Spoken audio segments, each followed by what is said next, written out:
This is Here's How, Ireland's political, social and current affairs podcast, presented by William Campbell.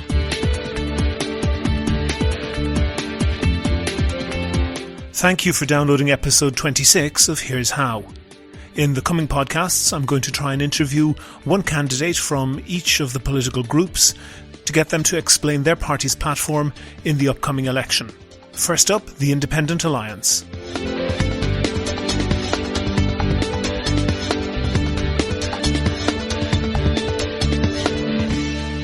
Here's How is Ireland's political, social and current affairs podcast. Make your view heard. Just dial 076 603 5060 and tell the world what you're thinking. Your voicemail may be included in the next podcast. You can find tips on recording your contribution and other ways to contact the show at here'show.ie/call.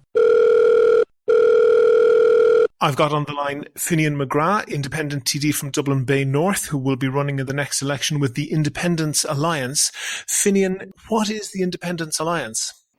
Well, essentially, we're a group of 21 independent TDs, senators and councillors, and a few of the people that are not councillors that have come together to work out a platform in relation to reforming the whole Dáil system, new policies on education, health, disability and the environment and international issues as well, and supporting small businesses.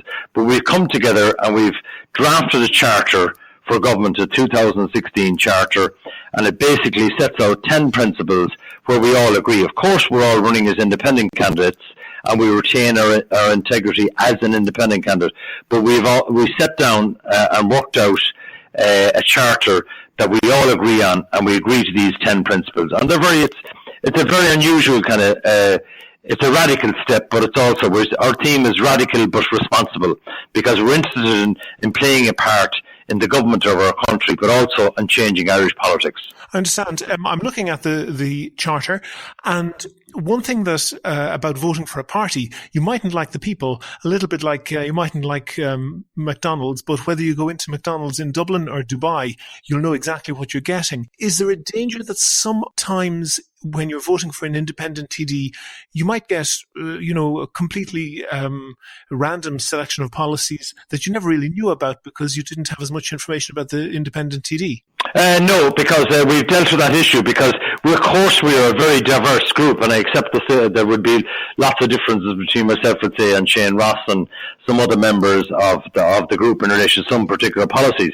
But what we've done is we've sat down over the last year, we've worked together and we've hammered out these principles. I'm looking at the principles now, and just I've got them numbered, and I'll put a link to them on the website for this podcast. Yes.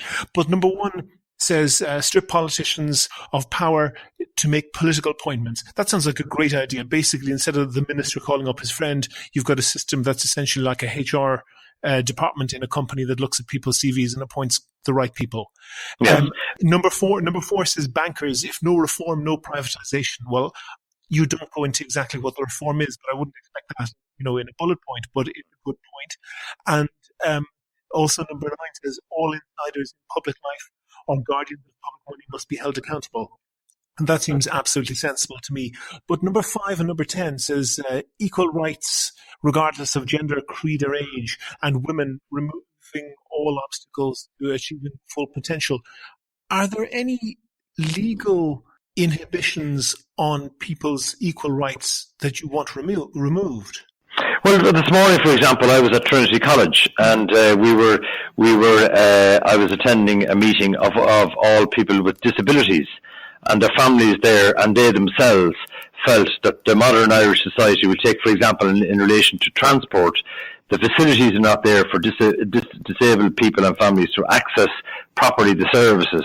I mean, when they turn up at a Dart station in Dublin, they have to ring 24 hours beforehand to tell them they're coming, so the ramps and the barriers can be sorted. Imagine that's fair enough. That's fair enough. Now, you don't mention disability in the point, but I can understand that should be included. But in terms of gender, creed and age, it seems like the Independence Alliance are saying that these 10 points are kind of their red lines. That's what they want to support government. There's only one case in Irish society that I'm aware of where discrimination is legally allowed, and that's in admissions to schools where the taxpayer is paying the salary of teachers.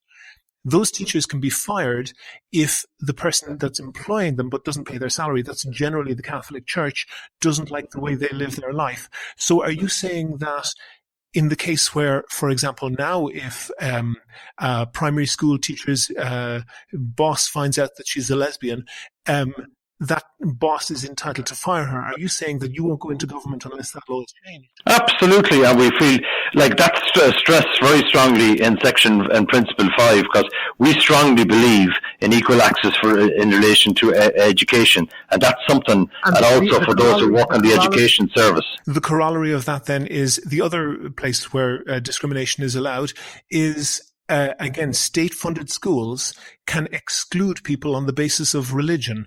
Are you saying that's a red line to eliminate that? Well, our ambition would be to eliminate that. As regards being a red line issue, William, I'd have to discuss that in more detail with my colleagues. But I just, from my point of view, as a former person that worked in the education and service, I feel very passionately and strongly about that issue. And for me personally, that would be a very important priority issue for me, yes. And point number 2 that you've got here is radical revival of rural Ireland, save declining communities. Why are rural communities more important than urban communities? I love that question, actually. They're not. I mean, we do believe in equality, but what we have is a group of, within the independent alliance, we have representatives of the rural community like Michael Fitzmaurice and Deputy Tom Fleming and Kerry, who feel lots of times that they are ignored, and even in recent weeks... Well, they might feel that, Finian, but the reality of Irish economics is that there's very large transfers of financial resources from urban Ireland to rural Ireland. You can say that that's justified or not, but there's no question that the cross-subsidisation is going heavily in favour of rural Ireland. Not least in that is farm subsidies. How much money do they want? No, but you see, that's the point that we're talking about focusing. If you look at the details of it, we're talking about rural towns and villages in particular. I accept your argument about the investment into the farming industry and the farming and the agri sector. I totally accept that, and it is. Yeah, I'm not sure that I would regard giving €500,000 a year to Larry Goodman as an investment. But nevertheless, go ahead. No, but the point I'm making is that if you go into any small rural town at the moment over particularly the last couple of years, you'll see the massive decline in small businesses and the whole. So they need a bit of more support, and we would feel very strong in relation to they need functioning rural broadband, for example. They need that infrastructure there to help them. And you have the situation of the closure of rural post offices, issues like that. They've damaged the social fabric of rural communities. So we're saying as I'm representing an urban community, it would be like some of the small farmers in the west of Ireland would be very sympathetic to the fishermen and Howth that I'm actively supporting. So we're trying to bring in this a broader vision of our country where we assist those where there are gaps and where there are weaknesses. Point number 8 that you have here is small business, stimulate and support to create jobs. What does that mean? Are you going to offer them cash? No, but what we'll do essentially is we'll look at prioritise small businesses because we feel that they're often neglected. There's a huge focus in this state on the multinationals, which do a good job and they provide employment for 160,000 people in this country. But there are also a couple of 100,000 people there, and in the small business who employ between 5 and 8 and 10 people. Mm-hmm. And I just feel that they have to be concretely, what are they going to get? Tax break as well. So tax breaks essentially are what you're saying. Tax breaks, and let's ease up on some of the commercial rate charges that some of them are penalised in. And also, I had one small business on to me during the week there, the massive high prices that they pay for insurance and issues like that. Okay. I think perhaps the point that you're best known by comes out in point number 3 of your set of principles, which says, no party whip, revolution, not token reform in workings of Dole Éireann needed. When you say no party whip, do you mean that you guys will have no party whip, or you don't want any other parties to have a party whip? And what we're trying to do basically is win back democracy into the main chamber of the Dáil. That's the first thing. Initially, what we have in our own independent alliance, we have no party whip, is that people can vote and change legislation as they will, and then the majority of the Dáil. So, for example, when I brought forward my Down syndrome equality of access bill there a year ago, I normally expected the government to reject the piece of legislation that brought forward. But lo and behold, the government decided not to oppose it, and it went through because the government backbenches supported what I was trying to do for young children with Down syndrome. Sure, no, but just clarify, Finian, are you saying that your reform just means that the Independence Alliance will not have a whip, or will you in some way disallow other parties from having a whip? No, what we're saying is essentially, William, is that we practice that ourselves, and we'd like that to be broadened out to all the political parties in the Dáil, that they can vote on a piece of legislation on its merits, and it doesn't bring down the government. Of course you have to have stability in relation to the votes of confidence or financial measures or the budgetary issues, but there are many bills in the Dáil that come up before it, and government backbenches will tell me privately, Finian, I agree with that legislation, but I've been whipped into vote against it. Sure, but that person is choosing to vote against it because they view their broader interests in sticking with the party. A political party is a private organisation.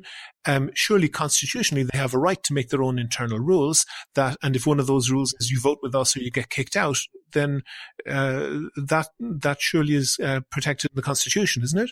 Well, that's the traditional conservative old view of the Dáil and legislation. But in other countries, for example, in England or Australia, you can vote against your government legislation if you disagree with a section of the bill, but you're not kicked out of your party. So what we're trying to reform the Dáil and the Seanad, make it more inclusive, and let's put forward the best pieces of legislation.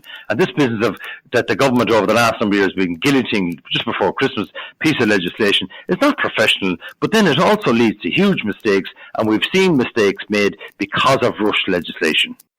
Do you think that isn't it the case that down through the years, parties that have imposed a strict whip on their members have generally been chosen by the voters because they're more effective? Oh, yeah. I disagree with your second point about being more effective. But to go back to the original point, yes, this is a very radical view of and proposal that we've on the table to try and change the structure of the Dáil and the Irish political system. I accept that. And what we're saying is the independents generally represent around 20% of the population. Of course, 80% of the population are going to all the political parties. But what we're trying to do is we're trying to put forward our views, our vision for our country, for new ideas. And in fairness now, some of the political parties, like for example, that was our proposal, by the way, to have the Ceann Comhairle democratically elected by members of the new Dáil, we'll say, when they come back after the general election. Mm-hmm. And now Enda Kenny is running with that particular issue now and making a big deal about it this morning at the Cabinet. I'm not sure how effective, what difference it will make because... huge difference. But up to this, the Ceann Comhairle is a party hack or somebody supported by one of the establishment parties. Now we could have the opportunity of having a number of candidates that would have the support and understanding and confidence of the whole Dáil. When we have Seanad elections, and the electorate in that is mostly county councillors who are not quite as close into the centre of the party as TDs are, the party machine of the different parties generally have no trouble at all imposing the whip on those supposedly secret ballots. Mm-hmm. So I do anticipate that'll be different for electing the Ceann Comhairle. I don't, but at least they'll have a choice. There were possibly three or four candidates, and the majority of the Dáil will do that. We're just trying to make it more open and more democratic. I understand that, and I agree with you. Actually, it's a disgraceful system, and the performance of a series of Ceann Comhairles has been very poor. One last point before you go, Finian. Do you think that somebody might vote for someone under the brand name of the Independence Alliance, thinking that they're getting one thing, maybe a low information voter, and then turn out very disappointed by the actions of somebody who they didn't really know that well, but they voted for them on that? I'm thinking in particular of Deputy Fitzmaurice, who has come out with a number of statements that don't really chime with the sort of radicalism that you say, and has come up with some anti-scientific statements denying climate change. He seems to be disputing kind of fairly basic hydrology when thinking that he can solve all the flooding problems. Isn't there a danger that, you don't know who you're getting? No, you see, the bottom line, though, is that what people don't understand is that everybody retains their own integrity as an independent TD and all their own views. But if we are sitting down to hammer out, we'll say, a programme for government, supposing there's 10 independent alliance TDs elected the next election. Now, it's very difficult for us to get elected in the first place. But if we do get over the line, well, then, within that group, then, we will decide democratically what the priority issue is. Now, my personal view is strongly view, and what you just said there is, I strongly have major, and I'm very involved in the whole issue of climate change, and we need to act on it. Yeah, but you've got a climate change denier in there. If I'm voting for you, if somebody votes for you, are they then increasing the power of somebody who's a climate change denier in the Dáil? No, absolutely not, because the majority of the people that I know within the Independent Alliance would be on that view. And presumably some people who vote for Deputy Fitzmaurice vote for him because of his view. Will they then be supporting your view? I wouldn't necessarily say that, no, because you see the contradiction. Because he will be entitled to say what he wants to say and do what he wants to say. But if it's agreed by the majority, whoever is elected in the next election, that will be the democratic decision from our point of view. We do that every day, anyways. On different issues. Yes, finally, Finian, you're the independent candidate in Dublin Bay North. If you had to say in one sentence why somebody in Dublin Bay North would vote for you in the next election, what would that be? Well, first of all, I'm a very strong independent. One sentence. In one sentence. I think Dublin Bay North have to make a decision. Do you want a candidate who represents a party or an independent who represents a community? Independent TD Finian McGrath from Dublin Bay North, thank you very much for talking to me. Thank you very much, William.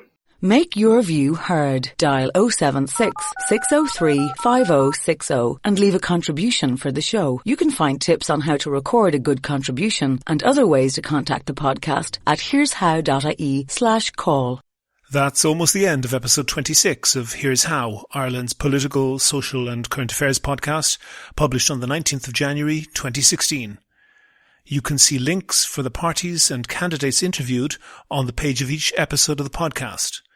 We're going into election mode now, but whether you're a candidate in the election or not, if you have something to say, or if you can think of a topic that you think should be covered in the podcast, then let me know.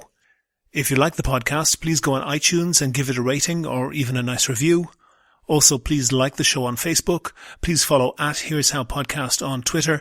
And of course, subscribe to the show. You can use iTunes, Stitcher, TuneIn Radio, or any other podcast app or software.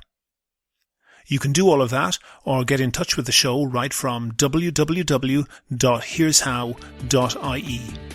Or you could just go and tell all the people you're canvassing what a great podcast it is and how they should listen. The next show will be uploaded shortly. The Here's How podcast is produced and presented by me, William Campbell. Thank you for listening.